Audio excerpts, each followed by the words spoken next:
கர்த்தருடைய நாமத்துக்கு மகிமை உண்டாவதாக. பிதா, குமாரன், பரிசுத்த ஆவியானவருடைய நாமத்திலே உங்கள் எல்லாருக்கும் நான் வாழ்த்துதலை கூறிக்கொள்கிறேன். நல்ல கிறிஸ்தவர்கள், சரியான கிறிஸ்தவர்கள்னு ரெண்டு விதம் உண்டு. கர்த்தருக்கு நல்ல கிறிஸ்தவர்கள் அவசியம் இல்லை, சரியான கிறிஸ்தவர்கள் தான் அவசியம்.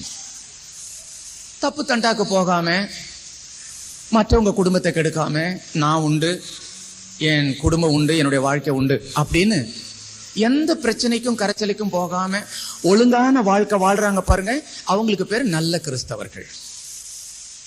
நல்ல நல்ல காரியங்களை செய்கிறவர்களுக்கு நம்முடைய வேத புஸ்தகம் ஒரு பெயர் வைத்திருக்கிறது. அவனுடைய பெயர் சன்மார்கன்.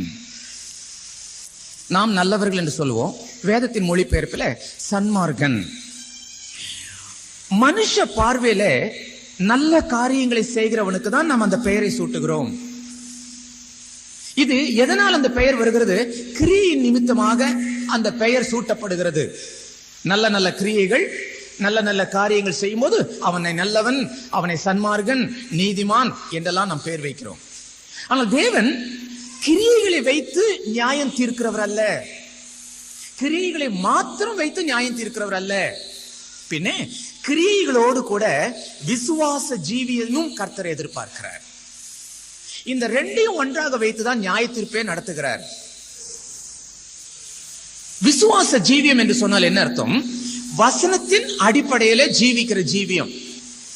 ரோமருக்கு எழுதின 9ஆம் அதிகாரம் 34வது வசனத்திலே அவர்கள் கிரியைகளினாலே தேவனை தேடினார்கள், அதனால்தான் தேவனை அவர்கள் காண முடியல. கிரியைகளை வச்சே அவங்க தேவனை தேடினார்கள். நான் விபச்சாரம் பண்ணல, வேசித்தனம் பண்ணல, இதெல்லாம் தானே பாவம், நான் அதெல்லாம் நான் செய்யல. ஆனால் கர்த்தர் அந்த வாழ்க்கையை எதிர்பார்க்கவில்லை, கூடவே மற்றொரு காரியத்தை எதிர்பார்க்கிறார். இதெல்லாம் வேணும் தான், ஆனால் விசுவாச ஜீவியம், வசன அடிப்படையில் உள்ள விசுவாச ஜீவியம். கொஞ்சம் வாசிக்க முயற்சி பண்ணுங்க. ரோமருக்கு எழுதின நிருபம் 10ஆம் அதிகாரம் 2-3 வசனங்களை கொஞ்சம் வாசிப்போம், பார்க்கலாம். தேவனை பற்றி உள்ள வைராகியம் அவங்களுக்கு உண்டு என்று நான் சாட்சி சொல்றேன். அது அறிவுக்கேற்ற வைராக்கியம் அல்ல,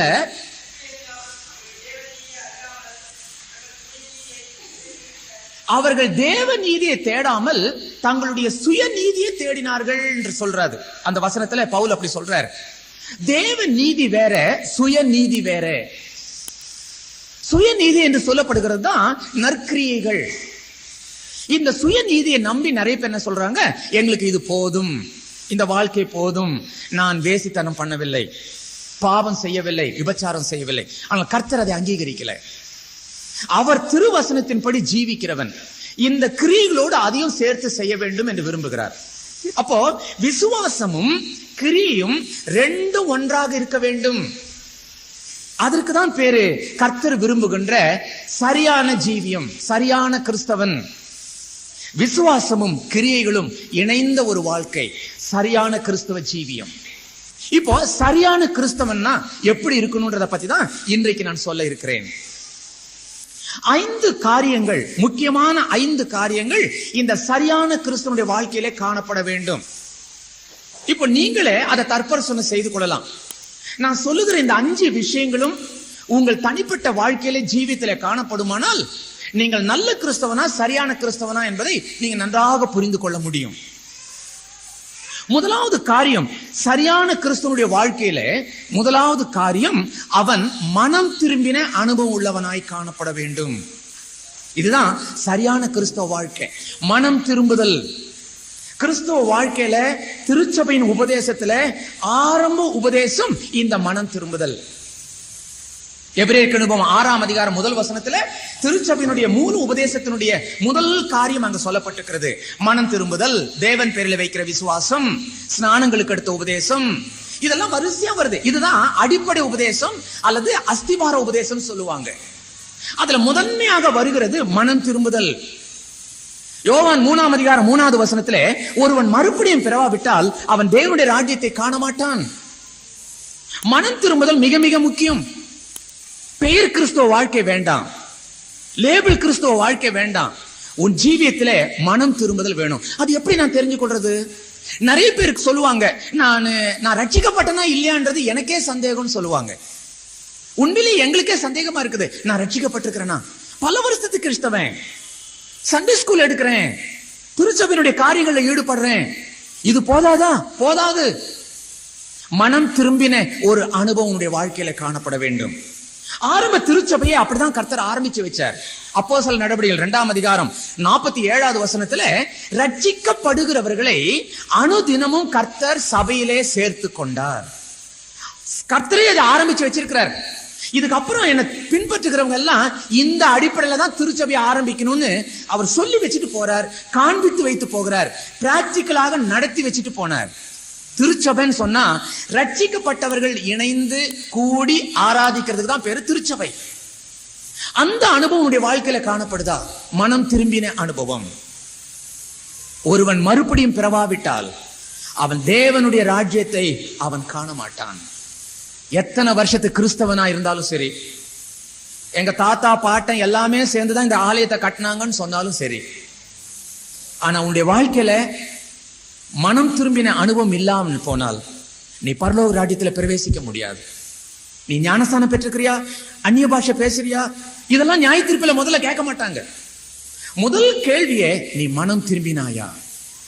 அப்ப அந்த மனம் திரும்புதலை எப்படி நம்ம பெற்றுக்கொள்றது? முதலாவது காரியம், நீ கர்த்தரின் பார்வையில குறை உள்ளவன், குற்றம் உள்ளவன்றத சம்மதிக்கணும், ஒத்துக்கொள்ளணும். நாமெல்லாம் ஜென்ம பாவம் நம்முடைய ஒவ்வொருத்தருடைய சரீரத்திலும் இருக்குது. ஆதாம் ஏவாள் பாவம் செய்ததுனாலதான் உலகம் முழுவதும் பாவத்துக்குள்ளானது. இதுக்குதான் பேரு ஜென்ம பாவம். பரம்பரையா எல்லாருடைய சரீரத்திலும் ஜென்ம பாவம் உண்டு. இந்த பாவம் கழுவப்பட வேண்டும். அடுத்தது, நீ பிறந்த உடனே உன்னுடைய கிரியைகளினால நீ செய்யற பாவம் இருக்குதே, அந்த பாவமும் கழுவப்பட வேண்டும். இந்த ரெண்டு பாவமும் சேர்ந்துதான் மனுஷ வாழ்க்கை. அப்ப இந்த ஒவ்வொரு மனுஷனுடைய வாழ்க்கையிலும் இந்த ரெண்டு பாவங்களும் உண்டு. ஜென்ம பாவம் உண்டு, நீ ஜீவிக்கிற சமயத்துல செய்த பாவங்கள். சரீரத்துல செய்தாதான் பாவம்ன்றது அல்ல, சிந்தனையிலும் கூட சிலர் பாவம் செய்வாங்க. சிந்தனையினாலே அவர்கள் வீணராய் போனார்கள் வசனம் சொல்லுது. அவங்க என்ன நினைக்கிறாங்க, நான் சரீரத்துல பாவம் செய்யல, ஆனால் கற்பனையில நீ பாவம் செஞ்சிருக்கிற, சிந்தனையில பாவம் செய்திருக்கிற. ஆகவே டோட்டலா மனுஷன் சரீரத்திலும் சிந்தனையிலும் அவன் பாவம் செய்திருக்கிறான். அந்த பாவங்கள் கழுவப்பட வேண்டும். அதுதான் பாவம் மன்னிப்பு பெறத்துக்கு மனுஷங்கிட்ட போக கூடாதுன்னு சொல்றது. ஏன்? எந்த மனுஷனும் பாவியே, இயேசு ஒருவர் தான் உன் பாவத்தை மன்னிக்க முடியும். ஏன்னா அவர் தான் உயிரோடு இருக்கிறார்.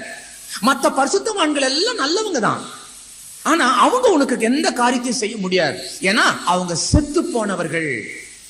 எவ்வளவு பெரிய செயிண்டா இருந்தாலும் அவங்க செத்து போனவங்க, அவங்களால எந்த கிரியும் செய்ய முடியாது. வசனம் அப்படிதான் சொல்லுது. பிரசங்கியுடைய புஸ்தகம் 9ஆம் அதிகாரம் 5வது வசனம், யோபனுடைய புஸ்தகம் 14ஆம் அதிகாரம் எல்லாம் தெளிவா சொல்லுது. சங்கீத புஸ்தகம் 88 10வது வசனம் என்ன சொல்லுது?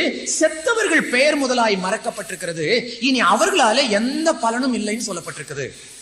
இனி செத்தவர்களால எந்த பலனும் இல்லை, செத்தவர்கள் மூலமாய் நீர் அற்புதம் செய்வீரோ என்று வசனம் சொல்லுது. ஆகவே மரித்து போனவர்கள் உன் பாவத்தை மன்னிக்க முடியாது, உனக்காக அவர்கள் பரிந்து பேசவும் முடியாது. அப்ப யார் நமக்காக பரிந்து பேசுறது? இயேசுவை தான் கர்த்தர் அதுக்காக அனுப்பி இருக்கிறார். 1 தீமோத்தேயுடைய புஸ்தகம் 2ஆம் அதிகாரம் 5-6 வசனம் சொல்லுது, தேவனுக்கும் மனுஷனுக்கும் மத்தியஸ்தன் ஒருவரே, அவர் இயேசு கிறிஸ்து. பரிந்து பேசுகிறவர் இயேசு. உனக்காக எனக்காக அவர் பரிந்து பேசிக் கொண்டிருக்கிறார். ஆகவே மீடியேட்டர், தேவனுக்கும் நமக்கும் உள்ள மத்தியஸ்தர், மீடியேட்டர் இயேசு போதும். சரி, இயேசு செத்தாரு, ஆனா உயிரோடு கூட இருக்கிறார். அதனால்தான் ஜீவிக்கிற தேவனிடத்துல நாம் பாவ மன்னிப்பை பெற்றுக்கொள்ள போக வேண்டும், அவரிடத்துல பேச வேண்டும், அவரிடத்துல ஜெபிக்க வேண்டும். அந்த இயேசு அதுக்காகவே இந்த உலகத்திலே வந்து தன்னுடைய ரத்தத்தை சிந்தினார். அந்த இயேசுவின் ரத்தம் தான் சகல பாவத்தையும் கழுவி சுத்திகரிக்கும். 1 யோவான் 1ஆம் அதிகாரம் 7வது வசனம், இயேசுவின் ரத்தம் சகல பாவத்தையும் கழுவி சுத்திகரிக்கிறது. அப்போ இயேசுவின் ரத்தத்தினாலே கழுவப்பட்டால் நீ ரட்சிக்கப்படுவாய். உனக்கு அந்த மனம் திரும்புதலின் சந்தோஷம் உனக்கு கிடைக்குது. அது எப்படி நம்ம பெற்றுக்கொள்றது? முதலே சொன்னேன், நான் பாவி என்று ஒத்துக்கொள்ள வேண்டும். தேவ பார்வையில நான் குற்றவாளி என்று ஒத்துக்கொள்ள வேண்டும். சரி, அடுத்தது நான் என்ன செய்யணும்?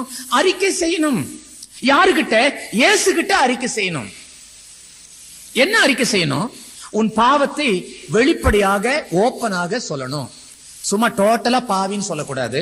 என்ன பாவம் செஞ்சேன், ஞாபகத்துல வரதை மாத்திரம் செஞ்சா போதும், அறிக்கை செஞ்சா போதும்.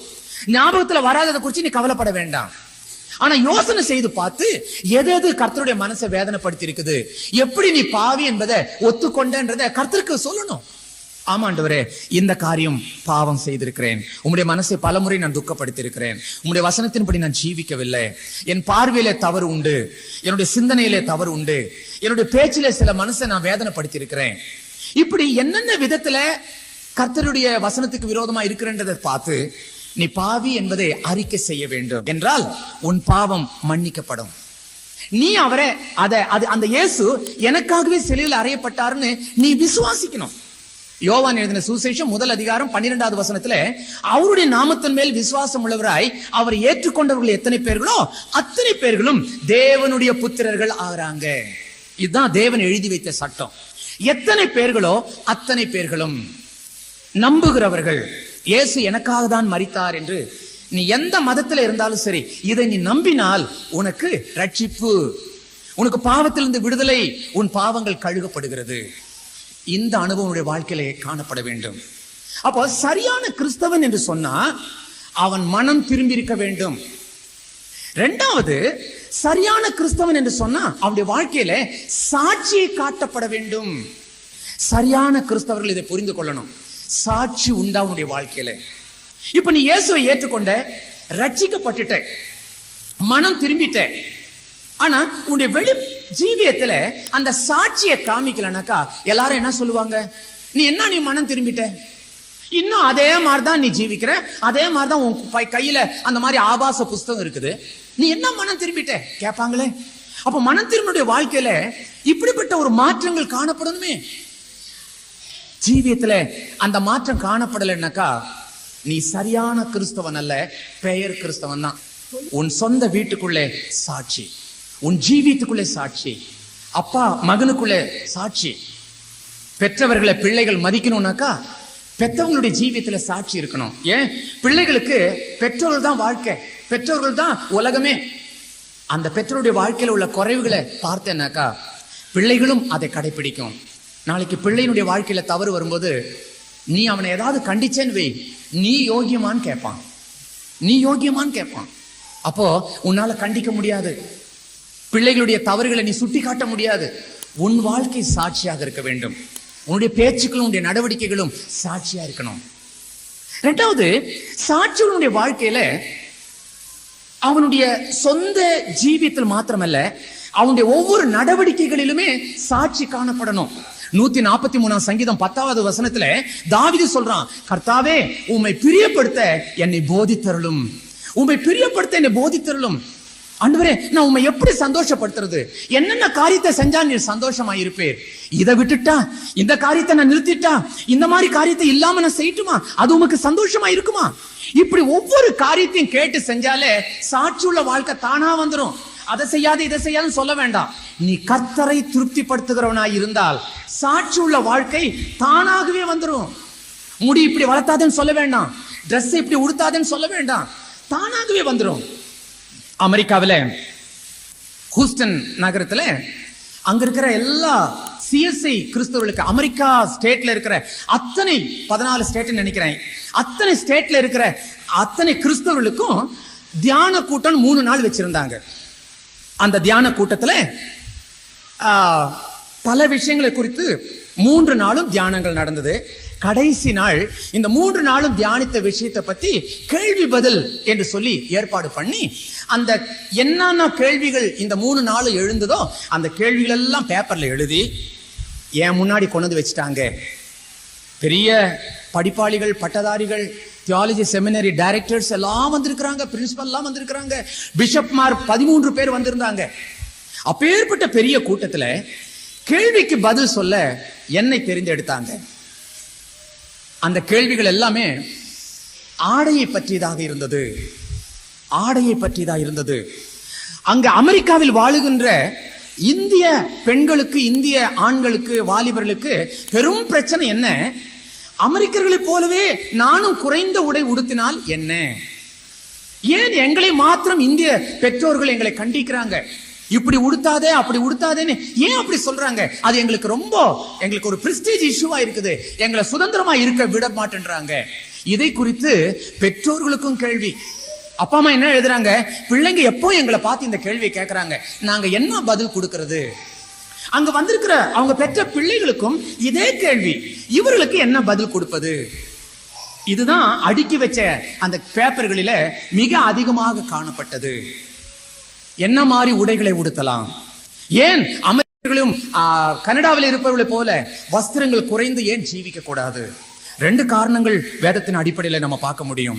1 தீமோத்தேயுடைய புஸ்தகம் 2ஆம் அதிகாரம் 10வது வசனத்துல தகுதியான வஸ்திரங்களினாலே உங்களை உடுத்துங்கள்னு எழுதியிருக்குது. தகுதியான வஸ்திரம். என்ன மாதிரி உடுப்பு உடுத்தணும்னு ஆண்டவர் கட்டிங் எல்லாம் போட்டு காமிக்கல. ஆனா நீ உடுத்துறதுக்கு முன்னாடி இது உனக்கு தகுதிதானான்னு பார்க்க சொல்றாரு. அந்த தகுதியை எதை வச்சு நம்ம நிதானிக்க முடியும்? பேண்ட் போடுறது தப்பா, இல்ல ஸ்கர்ட் உடுத்துறது தப்பா, இல்ல கையில்லாத ஜாக்கெட் உடுத்துறது தப்பா? இந்த கேள்விகள் எல்லாம் கேட்கறத விட தகுதிதானான்றத கொஞ்சம் நீ யோசனை பண்ணா போதும். வெளிப்படுத்தின விசேஷம் 16ஆம் அதிகாரம் 15வது வசனம் கொஞ்சம் வாசிப்போம். தன் மானம் காணப்படாதபடி தன்னுடைய வஸ்திரங்களை பாதுகாத்துக் கொள்ளுகிறவன் பாக்கியவான். உன்னுடைய உடைகள் எதுவானாலும் மானம் காணப்படாதபடி காணப்பட வேண்டும். ஏன்? மற்றவர்களுடைய பார்வையில அவருடைய உள்ளத்துல தவறான சிந்தனைகள் உருவாக கூடாது, காம எண்ணங்கள் உருவாக கூடாது. அதற்காகவே மானம் காணப்படாமல் பாதுகாத்துக் கொள்ள வேண்டும்.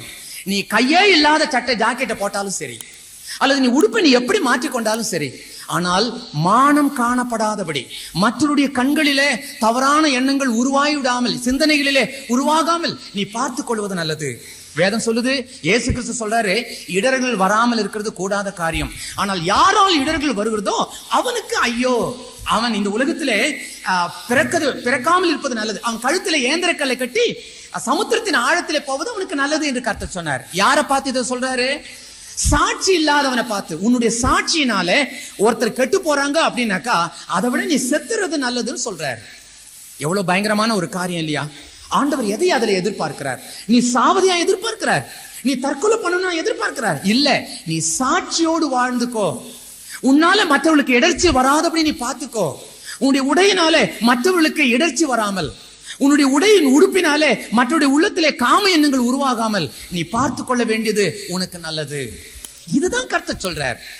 அமெரிக்கால இருக்கிற அவங்களுடைய தோலுக்கும் நம்ம தோலுக்கும் ரொம்ப வித்தியாசம். அவங்க தோலுல ஒரு பெரிய சாபக்கேடு என்ன தெரியுங்களா? புள்ளி, சிகப்பு புள்ளி, பிரவுன் புள்ளி அவங்களுடைய தோல் எல்லாம் நீங்க பார்க்கலாம். புள்ளி புள்ளி புள்ளி புள்ளியா இருக்கும். இது அவங்களுடைய உள்ளத்துல மிகப்பெரிய வேதனையை கொடுக்கிற ஒரு காரியம். இது அவங்க சாபமா நினைக்கிறாங்க. இந்த புள்ளி மாற்றப்பட அவங்க ரொம்ப கஷ்டப்படுறாங்க. இதுக்கு ஒரே ஒரு வழி என்ன? சன் பாத் எடுப்பது. சூரிய வெளிச்சத்துல அந்த ரேடியேஷன் இந்த புள்ளிகளை மாற்றிவிடும். மற்ற தோலுக்கும் நிறம் இந்த புள்ளிக்கு ஈக்குவலாக பிரவுனாக கொண்டு வந்துவிடும்.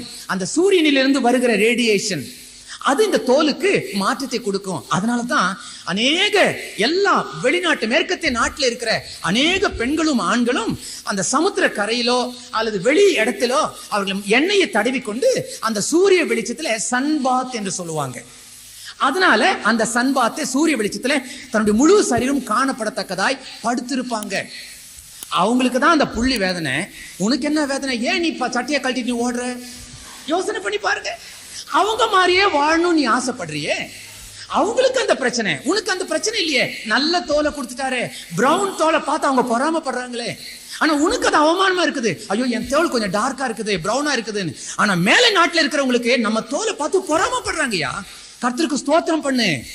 ஆகவே இப்படிப்பட்ட காரியங்களிலே சாட்சி, உன்னுடைய உடையிலே சாட்சி, உன் ஜீவியத்திலே சாட்சி, உன்னுடைய ஒவ்வொரு குடும்ப வைபவத்திலே சாட்சி, உன் சொந்த வீட்டுக்குள்ளே சாட்சி, நீ வேலை செய்யற இடத்திலே சாட்சி, திருச்சபையிலே சாட்சி.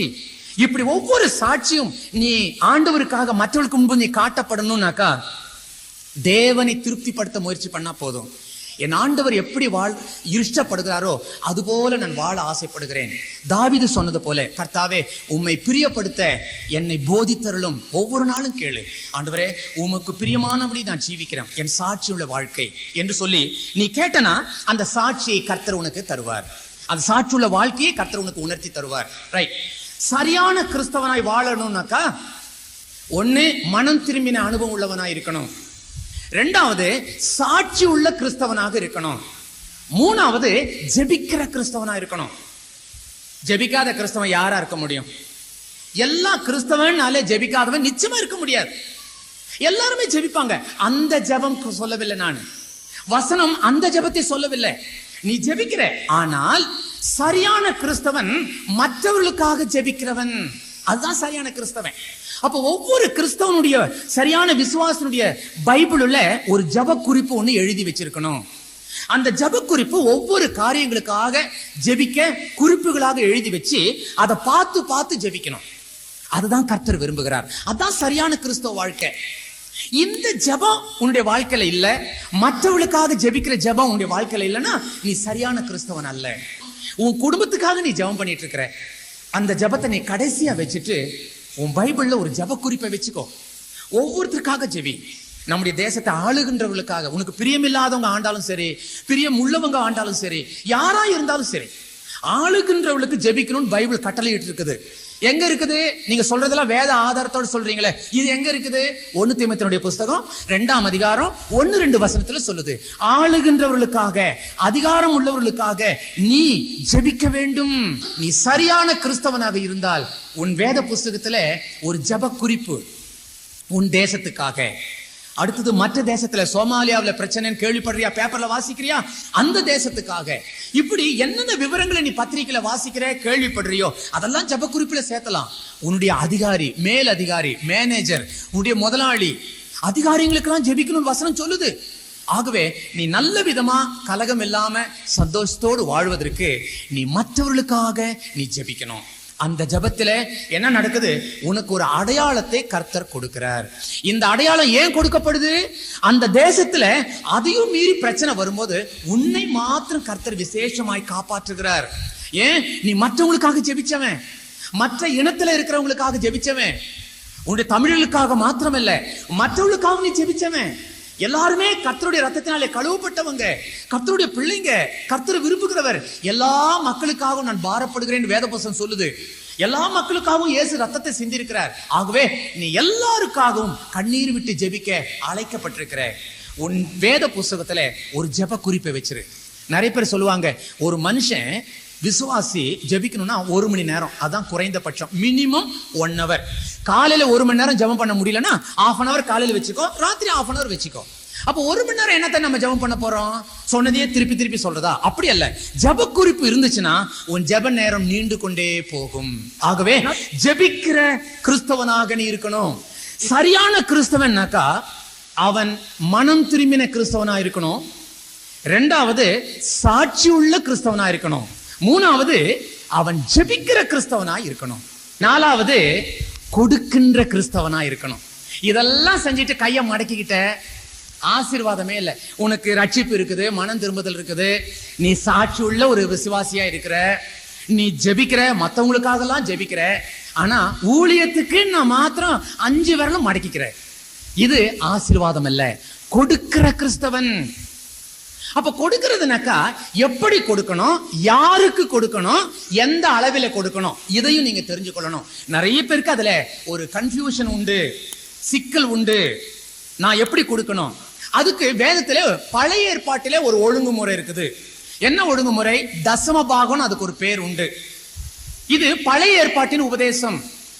மல்கியா தீர்க்கதரிசியின் புஸ்தகம் 3ஆம் அதிகாரம் 8, 9, 10 வசனங்கள் சொல்லுது, மனுஷன் தேவனை வஞ்சிக்கலாமா? ஆண்டவரே கேள்வி கேட்டு ஆண்டவரே பதில் சொல்றாரு. எதனால் வஞ்சித்தோம் நீங்க கேக்குறீங்க, உடனே அவரே பதில் சொல்றாரு, தசம பாகத்திலும் காணிக்கையிலும் நீங்கள் என்னை ஏமாற்றினீர்கள். உண்மைதானா? மனசாட்சியில நல்லா கை வச்சு பார்ப்போம். நாம கர்த்தரை நிறைய காரியத்துல கர்த்தரை திருப்திப்படுத்துற மாதிரி வாழ்ந்தாலும் இந்த 2 காரியத்துல நிறைய பேர் ஏமாத்துறோம். ஒண்ணு தசம பாகம், மற்றொன்று காணிக்கை. காணிக்கை வேற, தசம பாகம் வேற. தசம பாகம்னாக்கா 10ல் 1, 100ல் 10, அதான் தசம பாகம். 100 ரூபாய் உனக்கு சம்பளம்னா 10 ரூபாய் எடுத்து வைக்கிறியே, அதுதான் தசம பாகம். அப்ப காணிக்கைனாக்கா இந்த 10 ரூபாய் எடுத்து வச்சது போக மீதி இருக்குதே, அந்த 90 ரூபாயில இருந்து எடுத்து கொடுக்கிறது தான் பேரு காணிக்கை. காணிக்கைக்கு அளவே கிடையாது.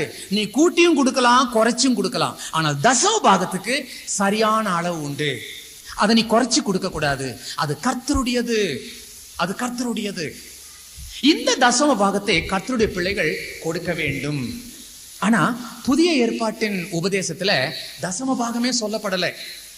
அப்ப தசம பாகமே இல்லையா புதிய ஏற்பாட்டு திருச்சபைக்கு? இயேசு பிறந்து வளர்ந்து உயிர் தெழுந்ததுக்கு அப்புறமேல அப்ப ஆரம்பித்த திருச்சபைக்கு தசம பாகம் கிடையாது. அப்படின்னா என்ன அர்த்தம்? தனக்கு உள்ளத வருகிற வருமானத்துல தனக்குள்ளதை எடுத்துட்டு மீதி எல்லாம் கர்த்தருக்கு கொடுக்கிறது தான் புதிய ஏற்பாட்டு திருச்சபையினுடைய உபதேசம்.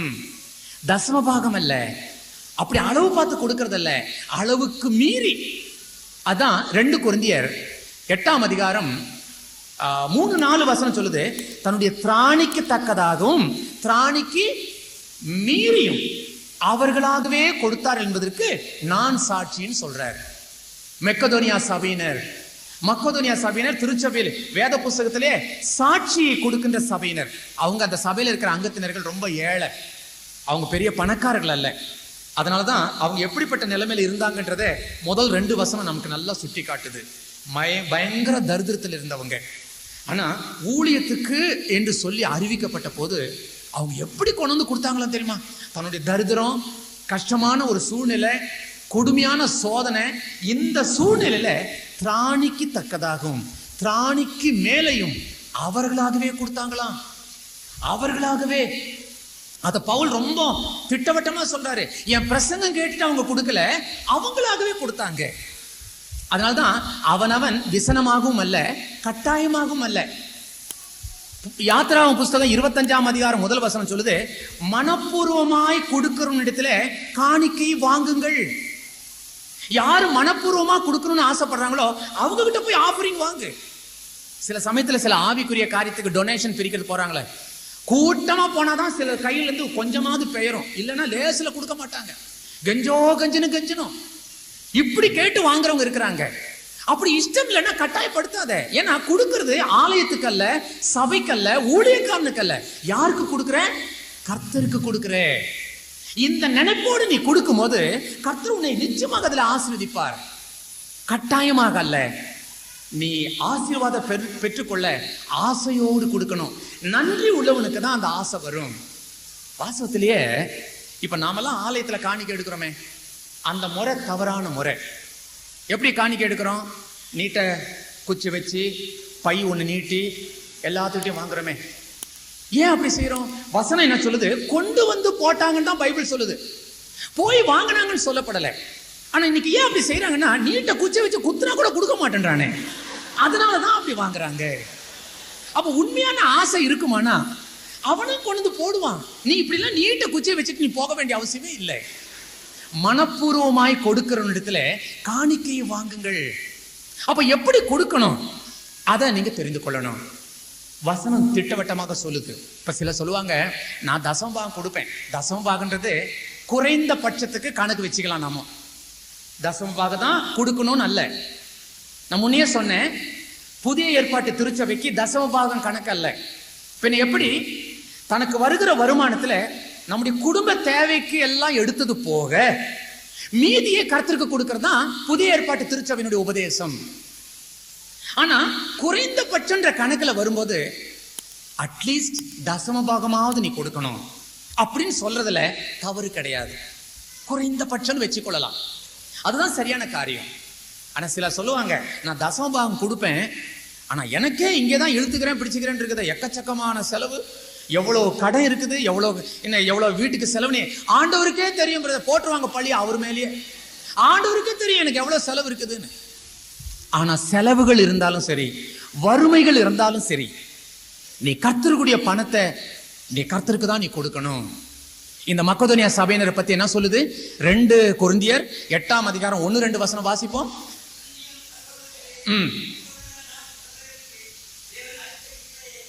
மக்கெதோனியா சபையினருக்கு தேவன் அளித்த கிருபையை நான் உங்களுக்கு சொல்றேன்னு சொல்றாரு.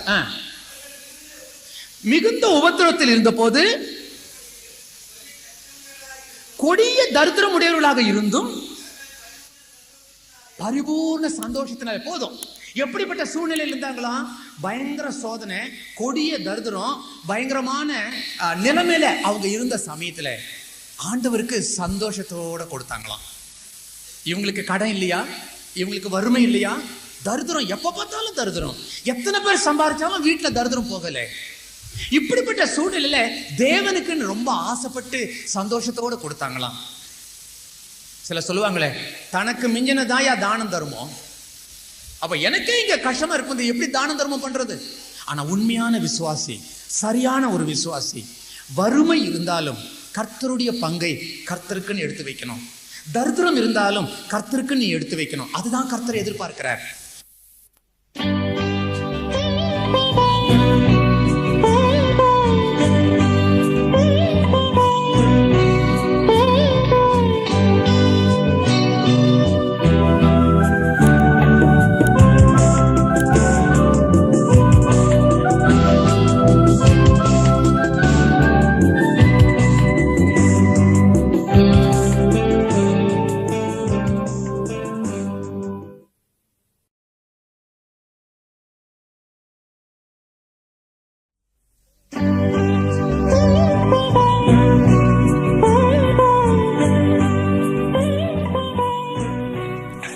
ஆயிரத்தி 1964 வருஷம் நான் ரட்சிக்கப்பட்டேன். அப்பதான் நான் டாக்டருக்கு முடிச்சேன். பட்டாளத்திலிருந்து வெளியே வந்தவன். அங்கதான் நான் வைத்தியத்துறைக்கு படிக்க கர்த்தர் எனக்கு வாய்ப்பு தந்தார். இப்ப டாக்டருக்கு முடிச்சுட்டு வந்துட்டேன். மொத எனக்கு ரூரல் ஆஸ்பத்திரியில தான் ஒரு டாக்டருடைய லீவ் வேகன்சி எனக்கு கிடைச்சது. அந்த டாக்டர் 6 மாசம் லீவ் எடுத்துட்டு அவர் போயிட்டார். அந்த 6 மாசம் எனக்கு டெம்பரவரி ஜாப் அங்க கொடுக்கப்பட்டது. வாழ்க்கையிலேயே மொத டாக்டரா நான் போய் பொறுப்பு எடுக்க போறேன். இப்ப குடும்பத்தினுடைய பொறுப்பு என் தலைமையில விழுந்துருச்சு. மாசம் சம்பளம் வாங்கினோடனே நான் வீட்டுக்கு பணம் கொடுக்க வேண்டிய நிலைமை. அந்த ஒரு சம்பளமே என் குடும்பத்துக்கு போதல. வீட்டு வாடகை கட்டணும், வீட்டுல சாப்பிடறதுக்கு 6 பேர் இருக்கிறோம். அப்பா, அம்மா, கல்யாணம் ஆகாத 2 அக்காமாரு, அவங்க என்னுடைய பொறுப்புல தான் இருந்தாங்க. அடுத்தது நானு, ஒரு வேலைக்காரி, ஒரு நாய், பூனை, கோழி, இதுங்கெல்லாம் ஒரு ஆள் தீனி தின்னுட்டு உட்காந்துட்டு இருக்குதுங்க. ஆகவே நான் எவ்வளவு சம்பாரிச்சுட்டு வந்தாலும் என் வீட்டுக்கு போதறதே இல்லை. 1 மாசம் ஆச்சு, 2 மாசம் ஆச்சு, 3 மாசம் ஆச்சு. அப்பதான் என்னுடைய நண்பர்கள் வந்தாங்க. அவங்க சொன்னாங்க, ஏன்பா இன்னும் 3 மாசத்துல உன் வேலை போயிடும், அதுக்கப்புறம் நீ அப்ளிகேஷன் போட்ட இடத்துல எல்லாம் உனக்கு உடனே கிடைக்கும்ன்றது என்ன உறுதி? இன்னைக்கு நீ சம்பாரிச்சாதான் உங்க வீட்லயே அடுப்புல ஒல வைக்க முடியும். அப்படிப்பட்ட தரித்திரத்துல இருக்கிற நீ இப்ப இந்த வேலை போயிட்டா என்ன பண்ண, நீ கொஞ்சம் யோசனை பண்ணியா? அப்ப நான் சொன்னேன், அதை நினைச்சுதான் ரொம்ப வேதனைப்படுறேன், என்ன பண்றதுன்னு எனக்கு ஒண்ணுமே புரியலப்பா. அப்ப அவங்க சொன்னாங்க, எங்க கூட்டத்திலேயே நீ ஒருத்தன் தான்ப்பா ரொம்ப ஏழ்மையில இருக்கிற. ஆகவே நாங்க எல்லாம் சேர்ந்து ஒரு திட்டமிட்டு ஒரு பிளான் பண்ணிருக்கிறோம். ஆளுக்கு கொஞ்சம் பணம் கலெக்ட் பண்ணிருக்கிறோம். நீ என்ன பண்ற, சீக்கிரமா ஒரு சொந்த ஆஸ்பத்திரி ஆரம்பிச்சிருன்னு சொன்னாங்க. ஆனா அந்த பணத்தை நீ திருப்பி தரணும், நீ யோசிக்காதப்பா, நீ நல்லா இருந்தா சரி என்று சொல்லி ஒரு தொகையை என் கையில கொடுத்தாங்க. ரொம்ப சந்தோஷத்தோட ஒரு வாடகை வீடை எடுத்தேன். மருந்துகள்லாம் வாங்கி அடுக்கிட்டேன். போர்டு பெருசா எழுதி எல்லாம் முடிச்சிட்டேன். இன்ஸ்ட்ருமெண்ட்ஸ் எல்லாம் நான் வாங்கிட்டேன். எவ்வளவு வாங்க முடியுமோ முக்கியமானதெல்லாம் வாங்கி வச்சுட்டேன். இப்ப எல்லாம் ரெடிங்க. போர்டு ரெடி, ஆஸ்பத்திரி ரெடி, மருந்து ready, stethoscope ready, doctor ready. Patient தான் இல்ல. ஒவ்வொரு நாளும் ஜபத்தோடு தான் நான் பூட்டை திறக்கிறது. ஆனாலும் ஒருத்த கூட வர்றதில்லை. ஏன் அப்படின்னாக்கா, இப்போ இருக்கிறத விட 64வது வருஷம் 30 வருஷத்துக்கு முன்னாடி நான் ஒரு சின்ன பையனா என்னை பாக்குறதுக்கு காலேஜ் பையன் மாதிரி தான் இருக்கும். எவனும் என்ன டாக்டர் மதிக்கிறது இல்லை. சின்ன பையன், இவங்கிட்ட கொண்டு போய் உடம்ப காமிச்சு கையெல்லாம் மாத்தி விட்டானா என்ன பண்றது? ஆகவே எவனும் என்கிட்ட வைத்தியம் பண்ண வரல. 1 நாள் ஆச்சு, 2 நாள் ஆச்சு, 3 நாள் ஆச்சு, ஒருத்தரும் வரல. நானும் கண்ணீரோடு ஜெபிக்கிறேன், ஆண்டவரே இப்படி ஆயிட்டேனா, என்னை நம்பி இருக்கிற குடும்பத்தை நான் எப்படி சாமி நான் காப்பாத்துருவேன்? மனம் இறங்கும், யாரையாவது பேஷண்ட்டை நீர் எனக்கு அனுப்பித்தாரும். 3 நாள் ஆச்சு, 4 நாள் ஆச்சு, ஒருத்தன் கூட வரல. 4வது நாள் ஜெபம் பண்ணிட்டு நான் சேர்ல போய் உட்காந்துட்டு ஜன்னலை திறந்து ரோட்ல பாக்குறேன். ஜனங்கள்லாம் நிறைய பேர் இப்படியும் அப்படியும் போறாங்க. எனக்கா முறுமுறுப்பு, ஆண்டவரே இத்தனை பேர் போறான், ஒருத்தனுக்காவது வாந்தி பேதி வரலையா? ஒருத்தனுக்காவது காய்ச்சல் வரலையா? தடமன் வரலையா? இந்த உலகமே சுகமா இருக்குதா ஆண்டவரே? வயிற்றுச்சலோடு நான் முறுமுறுக்க ஆரம்பிச்சேன்.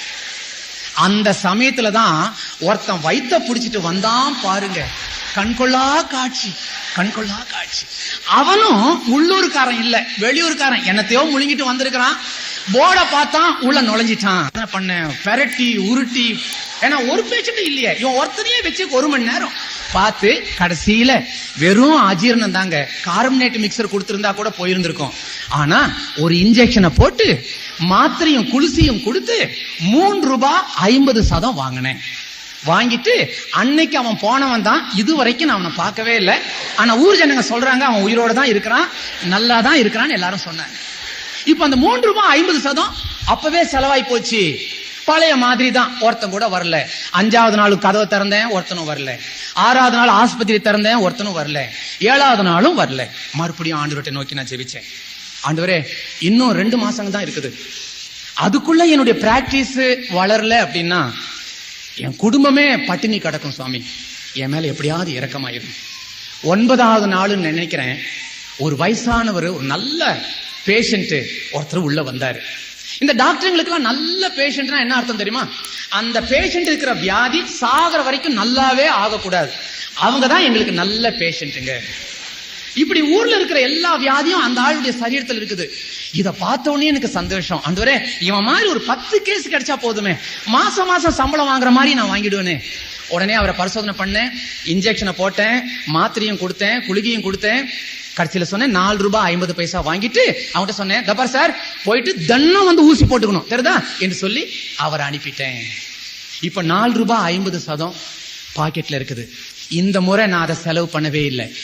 நேரா நான் வீட்டுக்கு வந்தேன், என்னுடைய அறைக்குள்ள போனேன், முழங்கால் படியிட்டேன். ட்ரெஸ்ஸுக்கு ஒன்னும் நான் கழட்டல, அப்படியே முழங்கால் படிட்டு என்னுடைய பாக்கெட்ல இருக்கிற அந்த 4 ரூபாய் 50 கர்த்தருடைய சமூகத்துல வச்சேன். ஆண்டவரே, இன்னைக்கு கிடைச்சது இவ்வளவுதான். இந்த 4 ரூபாய் 50 வச்சுக்கிட்டு நான் எப்படி சாமி நான் வாழுவேன்? கல்யாணம் ஆகாத 2 அக்காமார் என்னுடைய பொறுப்புல இருக்காங்களே, இந்த 4.50 அவங்கள கல்யாணம் பண்ணி அனுப்ப முடியுமா? தயவுசெய்து மனம் இருங்க சுவாமி, என்னுடைய வியாபாரத்தை நீர் ஆசீர்வதிக்கணும். இன்னிலிருந்து நான் ஒரு திட்டம் வச்சிருக்கிறேன். என்னுடைய வியாபாரத்துல நீர் ஒரு ஷேர் ஹோல்டர், நீர் ஒரு கூட்டாளி. நீர் விரும்பினாலும் சரி விரும்பாட்டாலும் சரி, என் வியாபாரத்தை நான் சேர்த்துக்கிட்டேன். அதுக்கு அடையாளமா இன்னைக்கு உம்முடைய ஷேரை நான் எடுத்து வைக்கிறேன். 2 ரூபாய் உமக்கு, 2 ரூபாய் எனக்கு. முதல் நாளா இருக்கிறதுனால கொஞ்சம் சேர்த்து கொடுத்துருக்கிறேன். ஆனா நாளையில இருந்து கணக்கா தான் நான் கொடுப்பேன். அதையும் ஆண்டவர்கிட்ட சொல்லிட்டேன். அதோடு கூட இன்னொரு காரியத்தையும் ஆண்டவர்கிட்ட சொன்னேன்.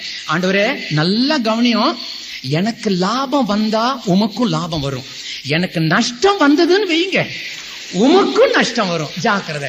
அப்பதான் ஆண்டவர் பார்த்தாரு, ஓ இவனுக்கு கொடுத்தா நமக்கும் கிடைக்கும். ஆண்டவருக்கு நல்லா தெரிஞ்சு போச்சு. அடுத்த நாள்ல இருந்து கேஸ் வருது பாருங்க. 1, 2 ஆச்சு, 2, 3 ஆச்சு. 27வது நாள் ஒரே நாளில 70 ரூபாய் வருமானத்தோடு நான் வீட்டுக்கு வந்தேன். அன்னையில இருந்து 1976வது வருஷம் நான் என்னுடைய சொந்த ஆஸ்பத்திரியை மூடினேன். மற்ற ஆஸ்பத்திரியில ராஜினாமா பண்ணேன். அந்த வேலையை நிறுத்துற அந்த கடைசி நாள் வரைக்கும் 70 ரூபாய்க்கு குறைஞ்சி நான் வீட்டுக்கு வந்ததில்லை. எவ்வளவு ஆசீர்வாதம், எவ்வளவு பெரிய கிருபை. காரணம் என்ன? என்னுடைய வறுமையில நான் கர்த்தருக்கு கொடுத்தனே, அதை அவர் மறக்கவே இல்லை. இன்னைக்கு நிறைய ஊழியக்காரங்க என்ன நினைக்கிறாங்க, நாமெல்லாம் ஊழியக்காரங்க எல்லாம் வாங்கறதுக்கு தான், கொடுக்கறதுக்கு இல்லைன்னு நிறைய பேருடைய அபிப்பிராயம். ஆனால் வேத வசனத்தின்படி ஊழியக்காரனமானாலும் சரி கர்த்தருக்கு தசமபாகம் கொடுக்கணும். எபிரேயருக்கு நிருபம் 7ஆம் அதிகாரம் 10வது வசனத்துல, ஜனங்க கிட்ட இருந்து வாங்கி ஜீவிக்கிற லேவி அவன் கர்த்தருக்கு தசமபாகம் கொடுத்தான்னு பைபிள்ல சொல்லுது. அப்ப ஊழியக்காரனமானாலும் சரி விசுவாசி ஆனாலும் சரி தேவனுக்கு காணிக்கையும் தசமபாகம் கொடுக்கணும், அது கண்டிப்பா கொடுக்கணும். ஆகவே நான் இப்ப ஊழியத்துல வந்துட்டா கூட சரி, என்னுடைய ஊழியத்துல என்னுடைய பிரயாண செலவுக்கோ மற்றதுக்கோ எவ்வளவு கிடைக்குதோ அதுல எல்லாம் கர்த்தருக்கு நான் தசமபாகத்தை கணக்கு போட்டு எடுத்து ஆண்டவருக்கு நான் கொடுத்துறேன். அதனாலதான் இந்நாள் வரைக்கும் கர்த்தர் எனக்கு எந்த குறையும் வைக்காதபடி என்னை அற்புதமா வாழ வச்சிட்டு இருக்கிறார். எனக்கு கல்யாணம் ஆச்சு. நான் என்னுடைய 2 அக்காமாருடைய கல்யாணத்தையும் நானே பொறுப்பெடுத்து நான் செஞ்சேன். நானும் ஒரு கல்யாணம் பண்ணிக்கிட்டேன். மோட்டார் சைக்கிள் வாங்கினேன். என்னமா ஆசீர்வாதம் தெரியுமா? என்னுடைய நிலைமையை கர்த்தர் உயர்த்த ஆரம்பிச்சார். நான் குடியிருந்த அதே வாடகை வீட்டை நான் விலைக்கு வாங்கி கர்த்தர் என்னை நிம்மதியாக வாழ வச்சிருக்கிறார். இன்றைக்கு தமிழ்நாட்டில் இந்தியாவில் எத்தனையோ ஊழியக்காரருடைய பத்திரிகை நீங்க வாசிக்கலாம், அதுக்கு பணம் இதுக்கு பணம். ஆனா பணமே கேட்காமல், சந்தா வசூலிக்காமல், கடனே இல்லாமல் வாழுகின்ற ஒரே ஒரு ஊழியக்காரன் நான் தான். கர்த்தருடைய நாமத்துக்கு மகிமை உண்டாவதாக. கர்த்தர் என்னை ஒரு குறையும் வைக்கவே இல்லை. எனக்கு உடுப்புல குறை இல்லை, சாப்பாட்டுல குறை இல்லை. அதை விட ஒரு பெரிய சந்தோஷம், எங்க வீட்டுல யாருக்குமே வியாதி இல்லை. இதை விட ஒரு சந்தோஷம் என்ன இருக்க முடியும் சொல்லு பாருங்க. இந்த ஆசீர்வாதம் எனக்கு ஏன் கிடைச்சது? லூக்கா சுவிசேஷம் 6ஆம் அதிகாரம் 38வது வசனம் சொல்லுது, கொடுங்கள் அப்பொழுது உங்களுக்கு கொடுக்கப்படும், எந்த அளவிலே அளக்கிறீர்களோ அதே அளவிலே உனக்கு திரும்ப கொடுக்கப்படும். இந்த ரகசியத்தை கர்த்தர் எனக்கு புரிய வைத்தார். அன்றிலிருந்து இன்று வரைக்கும் என்னை கர்த்தர் கிருபையாய் வாழ வைக்கிறான்னு சொன்னா, கர்த்தருக்கு தசம பாகம் கொடுத்தது கணக்கு பாராமல் நான் கொடுத்தனே, அதை கர்த்தர் மறக்கவே இல்லை. அருமையானவர்களே, இன்றைக்கு உங்களுடைய வாழ்க்கையை நீங்கள் யோசியுங்கள். தேவன் உங்களுக்கு கொடுத்த தொழில் உங்க சாமர்த்தியத்தினால வந்ததல்ல. நீ இன்னைக்கு ஒரு பெரிய பதவியில் இருக்கிற, மேனேஜரா இருக்கிற, ஆபீசரா இருக்கிற, உன் படிப்பினால உனக்கு கிடைச்சதுன்னு சொல்லாதே. கர்த்தர் அவருடைய கிருபையினாலே கர்த்தர் உனக்கு அந்த வேலையை கொடுத்திருக்கிறார். ஆகவே நீ அனுபவிக்கிற ஒவ்வொரு காரியத்திலும் தேவனுக்கு ஒரு பங்கு உண்டு, தேவனுக்கு ஒரு ஷேர் உண்டு. எம்பில் படிச்சு முடிச்சிட்டு ஒரு ஆளு, அவன் கல்ஃப்ல அரேபியா தேசத்துல வேலை கிடைச்சது. சின்னதுல இருந்து அவன் என்ன சொல்றான் தெரியுமா? எங்க அப்பா அம்மா சண்டே ஸ்கூல் போக சொன்னாங்க, நான் போறதே இல்லை. ஆராதனைக்கு போக சொன்னாங்க, போறது இல்லை. மகனே, தேவனை தேடலன்னா உனக்கு ஆசீர்வாதமே இல்லப்பா அப்படின்லாம் சொன்னாங்க. ஆனா கிளாஸ்லயே நான் தான் ஃபர்ஸ்ட் கிளாஸ். ஒவ்வொரு வகுப்பிலுமே டபுள் ப்ரமோஷன் வாங்கி நான் பாஸ் பண்ணி இருக்கிறேன். காலேஜுக்கு போனேன், யார் சிபாரிசு இல்லை. நான் என்ன விரும்பினேனோ அதே சப்ஜெக்ட் என் காலேஜ்ல கிடைச்சது. அதே மாதிரி வேலை தேடுறதுக்கு நான் முயற்சி பண்ணேன். ஆனா தானாகவே என்ன கூப்பிட்டாங்க. அரேபியாவுக்கு போறதுக்கு எத்தனை பேர் லஞ்சம் கொடுத்து போறாங்க, குறுக்கு வழியில போறாங்க. நான் அப்படி கேட்கலையே. என்னுடைய மெரிட்டை பார்த்தான். எம்பில் முடிச்சேன், மெரிட்டை பார்த்தான். என்ன அவனே பணம் கொடுத்து என்ன கூப்பிட்டான். உயர்ந்த உத்தியோகம், கை நிறைய சம்பளம்.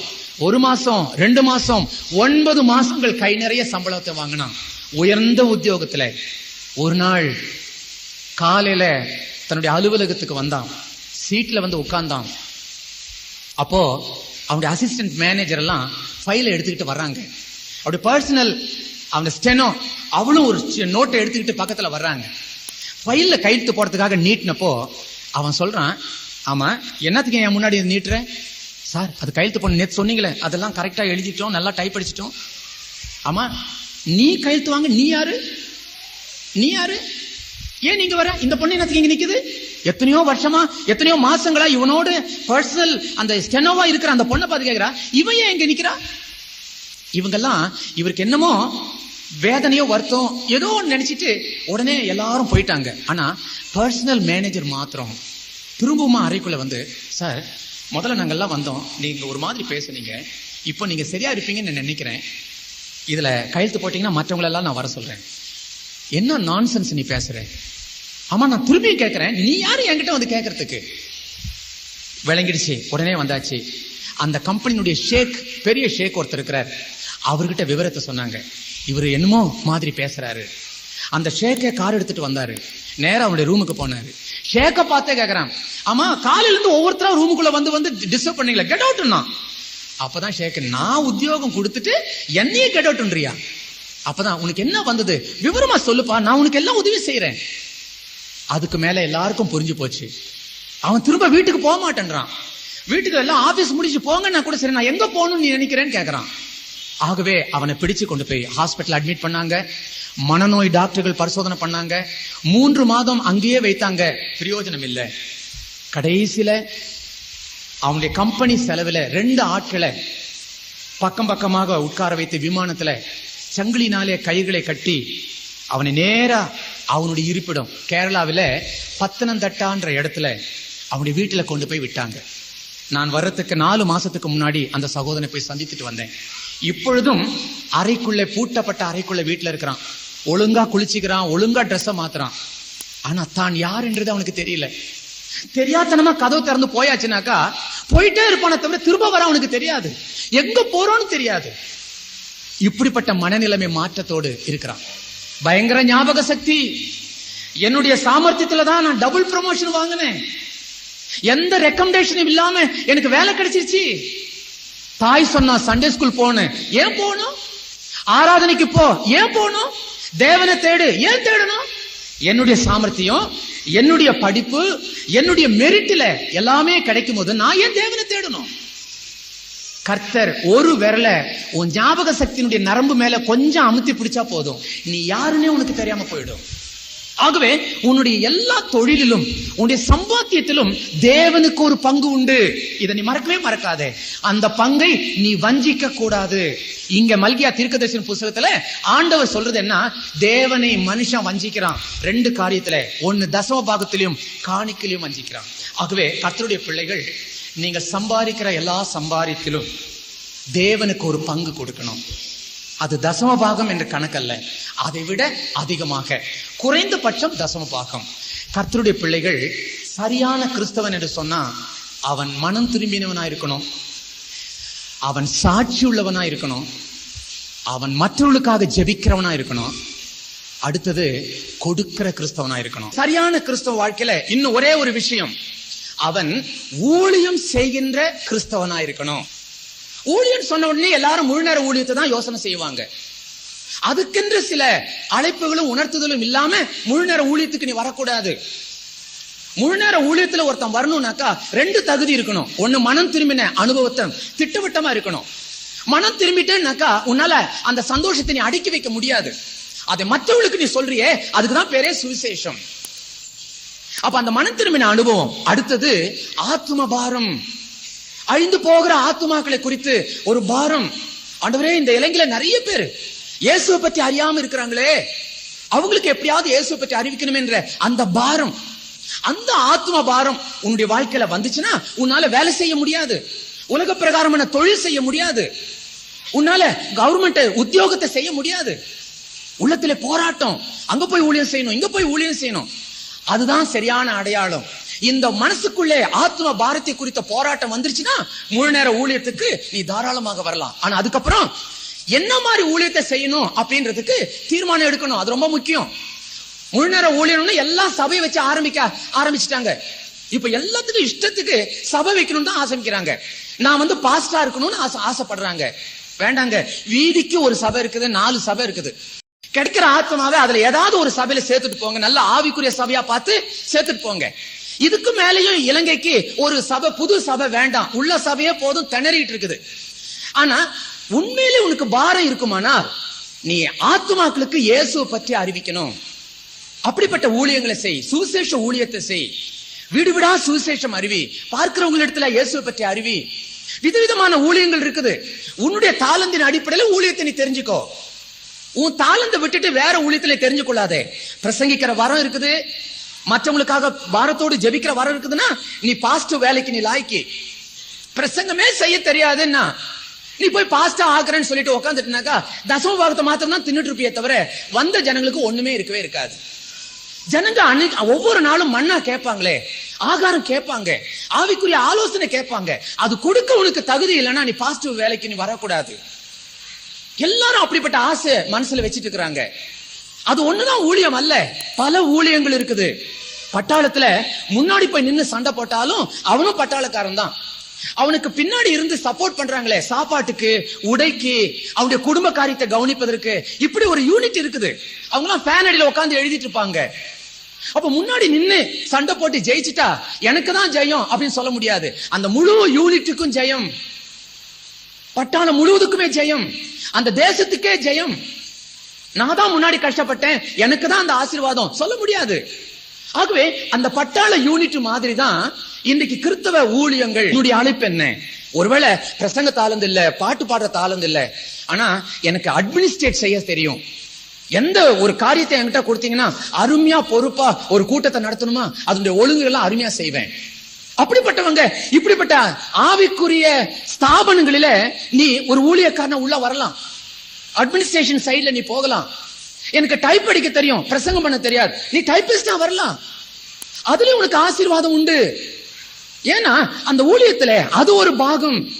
கிறிஸ்து தலை, மற்றதெல்லாம் அவயவம். பாஸ்டர்னு சொல்லிட்டு தலையா பாஸ்டர் கொண்டு வரக்கூடாது. மற்றவங்க மாதிரிதான் பாஸ்டரும், கை மாதிரிதான் காலும். இதுக்கு ஒரு தனி சலுகை, அதுக்கு ஒரு தனி சலுகை இல்ல. சபையில் இருக்கிற விசுவாசியில இருந்துதான் இந்த பாஸ்டர் பொறுப்புக்கு கொடுக்கலாம். இதுக்குன்னு ஒரு தனி குவாலிபிகேஷன் கிடையாது. சபையில் இருக்கிற விசுவாசிகள்ல எல்டர்ஸ் தெரிஞ்செடுக்கிறோம், மூப்பன்மார்களை. அதுல யாருக்காவது நல்ல பிரசங்க வர இருக்குன்னா அவங்கள சபையினுடைய மேய்ப்பனா தெரிஞ்செடுக்கிறோம். அதுக்கு ஒரு தனி தகுதி அல்ல. இதுதான் அந்த விசுவாசிகள் கூட்டத்திலிருந்தே தெரிஞ்செடுக்கப்படுகிறது. ஆனால் தலை இயேசு மாத்திரம்தான். மற்றதெல்லாம் அந்த சரீரத்தோட சபை அவயவங்கள். இதை நம்ம புரிஞ்சு கொள்ளணும். தாளந்தின் அடிப்படையில கர்த்தர் கணக்கு கேட்பார். உனக்கு தாளந்து இல்லாம கர்த்தர் எந்த ஒரு மனுஷனையும் இந்த உலகத்துக்குள்ள அனுப்புறதே இல்லை. 5 தாளந்து, 2 தாளந்து, 1 தாளந்து. எனக்கும் 5 தாளந்து இருந்தா நானும் நிறைய பேர் ஆதாயப்படுத்துவனே சொல்லாதே. உனக்கு 1 தாளந்தாவது இருக்குது. அந்த தாளந்தின் அடிப்படையில ஆத்ம ஆதாயத்தை நீ பண்ணலாம். ஆகவே இதை நீங்க புரிஞ்சு கொள்ளணும். சரி, இது போகட்டும். ஆனால் வேதம் என்ன சொல்லுகிறது? தீமோத்தேயுக்கு சொல்லும் போது பவுல் சொல்றாரு, சுவிசேஷகனுடைய வேலையை செய், உன் வேலையை நிறைவேற்று. உனக்குன்னு கொடுக்கப்பட்ட ஒரு ஊழியம் இருக்குது. அந்த ஊழியம் மாத்திரம் போதும், இதுவும் ஊழியம் தான் அப்படின்னு செஞ்சுட்டு போகாத. சுவிசேஷ ஊழியம் எல்லாருமே செய்ய வேண்டிய வேலை. அதுதான் சரியான கிறிஸ்தவனுடைய பங்குல ஒன்று. சுவிசேஷ வேலை, சந்தோஷமான செய்தி. சுவிசேஷம் என்ன? சந்தோஷம், நற்செய்தி, சந்தோஷமான செய்தி. என்ன நற்செய்தி? பாவத்திலே ஒரு மனுஷன் சாக வேண்டிய அவசியம் இல்லை. அவன் பாவங்கள் கழுவப்பட ஒரு வழி உண்டு. இயேசு அதற்காக ரத்தத்தை சிந்திருக்கிறார். அதை நீ நம்பி அந்த இயேசு ரத்தம் எனக்காகவும் சிந்தப்பட்டதுன்னு நீ விசுவாசிச்சனா உன் பாவங்கள் கழுவப்படுகிறது. இப்ப நீ பரிசுத்தமாக்கப்படுகிறாய். இதாயா சுவிசேஷம். இனி நீ செத்தாலும் நீ பரலோக இடத்துல பிரவேசிக்க முடியும். பாவத்தோட செத்தா நீ பரலோகம் பிரவேசிக்க முடியாது. நற்செய்தி, பாவத்தோடு மனுஷன் சாக வேண்டாம். இயேசு பிறந்து மரித்து உயிர்த்தெழுந்து விட்டார். நல்ல செய்தி. இதுதான் காஸ்பல். இதை நீ சொல்லணும். இதை எல்லாரும் மேலும் விழுந்த கடமை. ஒவ்வொருத்தரும் சொல்லணும். பவுல் சொல்றாரு, நான் சுவிசேஷம் அறிக்கை விட்டால் ஐயோ எனக்கு எனக்கு ஐயோ என்று சொல்லுகிறார். சுவிசேஷம் அறிவிக்காமல் போனால் எனக்கு ஐயோ. ஒவ்வொரு விசுவாசியும் சுவிசேஷம் அறிவிக்கணும். ரோமருக்கு எழுதின 1ஆம் அதிகாரம் 14வது வசனம், 1 கொரிந்தியர் 9ஆம் அதிகாரம் 16வது வசனத்தில் சொல்லப்பட்டிருக்குது. சுவிசேஷம் அறிவிக்க வேண்டியது கடமை. இன்னொரு இடத்துல என்ன சொல்றாரு? சுவிசேஷம் அறிவிக்க வேண்டியது கடன். ஒவ்வொருவருக்கும் ஒரு கடமை உண்டு. சுவிசேஷம் அறிவிக்கணும். தினசரி பல்லு தேய்ச்சி குளிக்கிற மாதிரியே ஒரு கடமை என்ன? நீ சுவிசேஷமும் அறிவிச்சாகணும். ஒவ்வொரு நாளும் நீ பார்க்கிறவர்களுக்கு யாருக்காவது இயேசுவே ரட்சிக்கிறவர் என்ற ஒரு வார்த்தை, ஒருவேளை உன்னால சொல்ல முடியல அப்படின்னா துண்டு பிரதியை கையில எடுத்துக்கோ. ஆனா துண்டு பிரதி எடுக்கும் போது அதை வாசிக்காம மத்தவங்கிட்ட கொடுக்கவே கொடுக்காத. ஏன்னா இந்த காலத்துல இப்ப துண்டு பிரதின்னு சொல்லிட்டு ஒண்ணு அர்த்தமே புரியாத துண்டு பிரதிங்க நிறைய இருக்குது. அதெல்லாம் நீ விட்டுட்டு நீ வாசிச்சு எது பிரயோஜனமா இருக்குதோ அதை தெரிஞ்சு கையில வச்சுக்கோ. தினசரி ஆபீஸ்க்கு போகும்போது, தொழிலுக்கு போகும்போது, வெளியே போகும்போது கையில துண்டு பிரதி இல்லாம போகாத. அப்படி இல்லைன்னா வாயை திறந்து நீ சொல்லு. அப்படி இல்லைன்னா துண்டு பிரதியை கையில எடுத்துக்கோ. ஜபத்தோட போ. கர்த்தாவே, இன்னைக்கு இந்த துண்டு பிரதியை நான் கொடுக்கிறேன். யார் அதை வாசிக்கிறாங்களோ அவங்க உள்ளத்துல நீ கிரியை செய்யணும். கொடுத்த உடனே மனசுக்குள்ளே ஒரு ஜெபம் பண்ணிக்க. ஆண்டவரே, இது இப்ப அவன் எடுத்து வாசிக்க போறான். சாமி, நீர் கிரியை செய்யும். அவனுக்காகவும் நீ ரத்தம் சிந்திருக்கிறீரே, அவனுக்காகவும் ரத்தம் சிந்திருக்கிறீரே. அவன் அதை புரிஞ்சுக்க கிருபை செய்யும். அன்னைக்கு ராத்திரி திரும்பி வந்த உடனே யாருக்கெல்லாம் துண்டு பிரதி கொடுத்தியோ அதெல்லாம் கணக்கு போட்டு பார்த்து ஆண்டவர் சொல்லி, இத்தனை பேர் துண்டு பிரதி வாங்கியிருக்கிறாங்க. அவங்க உள்ளத்துல எல்லாம் போராட்டம் வரட்டும். கர்த்தாவே, ஜீவிக்கிற தேவனாகிய உண்மை அறிந்து கொள்ளும் வரைக்கும் அந்த போராட்டம் நீங்க கூடாது. சரி, அதுதான் உண்மையான சுவிசேஷகனுடைய வேலை. இதுக்கு தியாலஜி செமினரி போக வேண்டிய அவசியம் இல்லை. இயேசுவை ருசிச்சா போதும். தானாகவே உனக்குள் அனுபவிக்கப்பட்ட இந்த சந்தோஷம் நீ மற்றவங்களுக்கு நீ சொல்லுவே. இன்னைக்கு பல சமயத்துல ஜெபிக்க வந்தவங்கள ஒரு குடும்பம் சொன்னாங்க, நாங்க 2 பேர் ரட்சிக்கப்பட்டிருக்கிறோம். ஆனா இப்ப எங்களுடைய உள்ளத்துல இருக்கிற பாரம், எங்க அண்ணமார் எங்க தங்கச்சிமார் அவங்க இன்னும் ரட்சிக்கப்படல. அவங்க எப்படியாவது ரட்சிக்கப்படணும். இவங்களுக்கே 1000 பிரச்சனைகள் இருக்குது. ஆனா உள்ளத்துல இருக்கிற பாரம் என்ன? எங்க அக்கா ரட்சிக்கப்படணும், எங்க அண்ணன் ரட்சிக்கப்படணும். எங்க பக்கத்து வீட்டுல ஒரு குடும்பம் இருக்குது, அவங்க எப்படியாவது இயேசுவே தேவன் அவங்க புரிஞ்சு கொள்ளணும். இதுதான் உண்மையான பாரம். சரியான கிறிஸ்துவனுடைய உள்ளத்துல இது தானாகவே வரும். ஒருத்தர் சொல்ல வேண்டியது இல்லை. ஆனா இப்ப நம்ம சொல்ல வேண்டிய நிலைமை இருக்குது. நீ சரியான கிறிஸ்தவனாக வாழணும்னா தினசரி யாராவது ஒருத்தருக்கு இயேசுவை பற்றி அறிவிக்கணும்.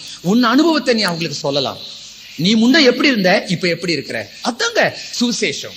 அந்த இயேசு உனக்கு எப்படி மாற்றி இருக்கிறார் அதை சொல்லு. சரியான கிறிஸ்தவன் என்று சொன்னா சுவிசேஷம் அறிவிக்க வேண்டியது அந்த கிறிஸ்தவனுடைய வாழ்க்கையில மிக மிக முக்கியம்.